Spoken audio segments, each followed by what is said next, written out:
Other questions? Yeah? The advent of these virtual economies Uh-huh. size and scale, especially those like that in Second Life, which blurs the line between virtual and reality, and talks with governments perhaps even taxing these virtual economies. What do you think is the possible effects of this blurring of the virtual economy and the real world economy? So what's the potential effect of blurring the virtual and the real economy? We already have that, right? I mean, that's what like a synthetic credit default or collateralized debt obligation is, right? I mean, it is a purely virtual thing. Like a CDO is itself pretty virtual, but like a synthetic one where it's like a bet on a non-existent CDO is like that is truly virtual. Essentially, at that point, you're like betting. You know, it's like. Did you ever read the Roald Dahl story, The Wonderful Story of Henry Sugar, which opens with this him becoming incredibly upset with these louche rich people who are so bored that they gamble on anything, which tree a dog will lift its leg on, and that's essentially what you're doing when you start buying synthetic CDOs, right? So we already exist in that world.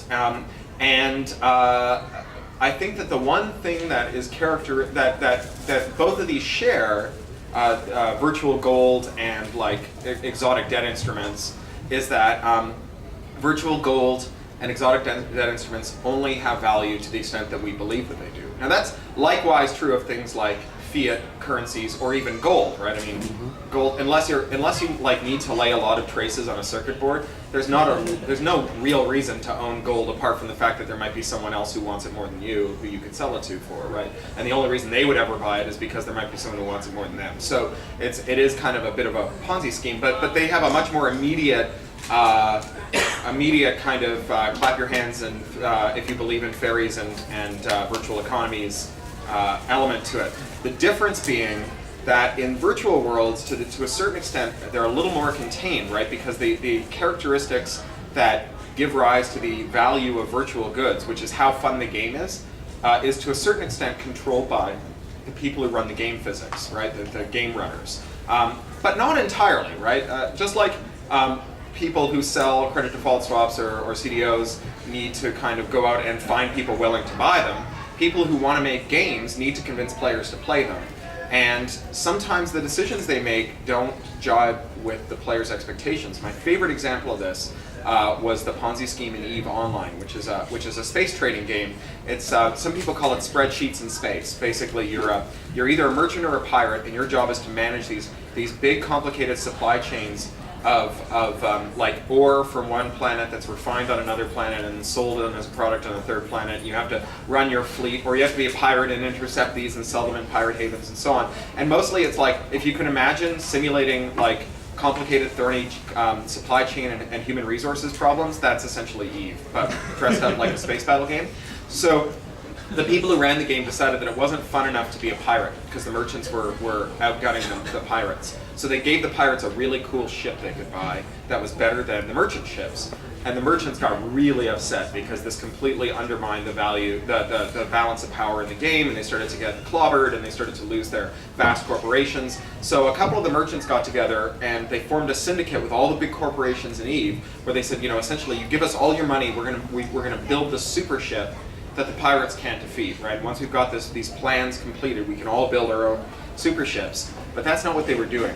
They were actually just hoping to accumulate as much of the liquid capital in the game as possible and then quit. Because when you quit the game, the money in your account disappears. And so what they did was they created a deflationary whipsaw in the game.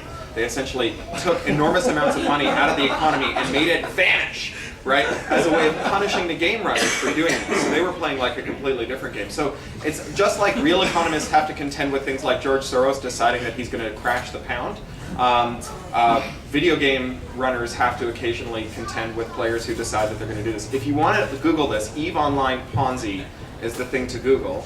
The guys who did it, their account of it, I will warn you in advance, is one of the most profane documents about economics I've ever read. If you want a thorough and exhaustive list of all of the synonyms for human genitals ever assembled in one document, especially about economics, that's where to start. Other questions? Yeah, and then you.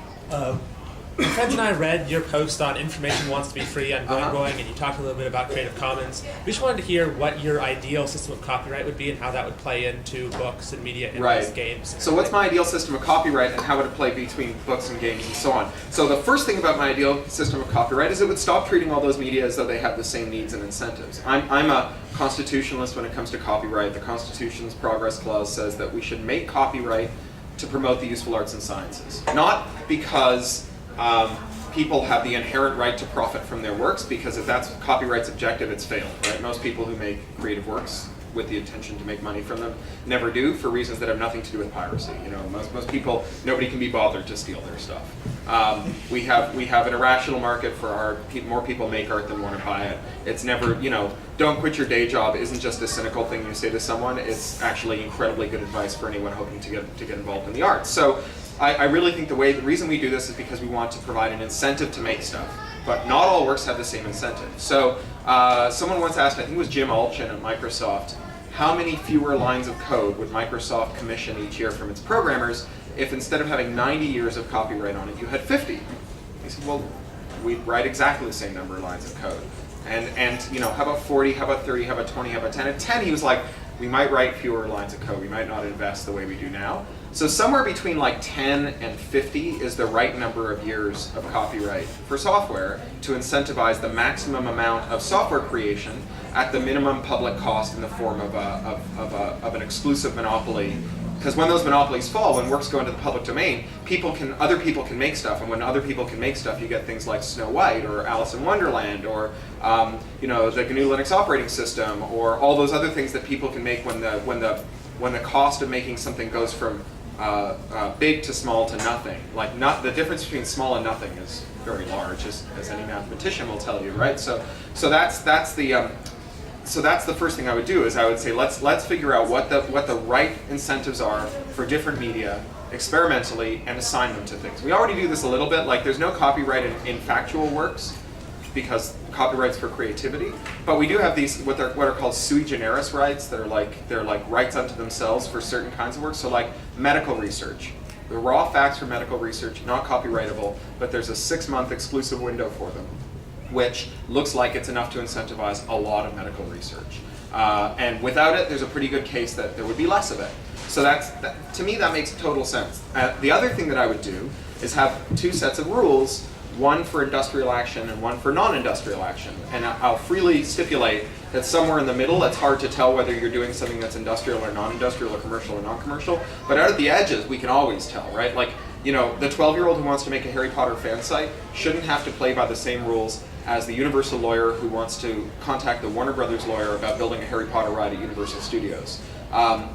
You know, both of those things are good, but the lawyer at Warner's doesn't want to talk to the 12-year-old, and 12-year-olds have always internalized the art that mattered to them and made it their own, and now that they exist in network communities, they should be able to go on doing that. It's not to say that we shouldn't have any rules. I think, you know, rules against plagiarism, for example, which is just a kind of dishonesty or fraud. I think it's great that we've got rules against those. Maybe we don't need laws against plagiarism because norms seem to do a pretty good job at it. But I would say let's separate out the rules about culture and the rules about industry, and use judges to take those cases that are liminal in the middle and figure out which side you're on, which is, you know, what we've always done. So that's kind of the broad strokes.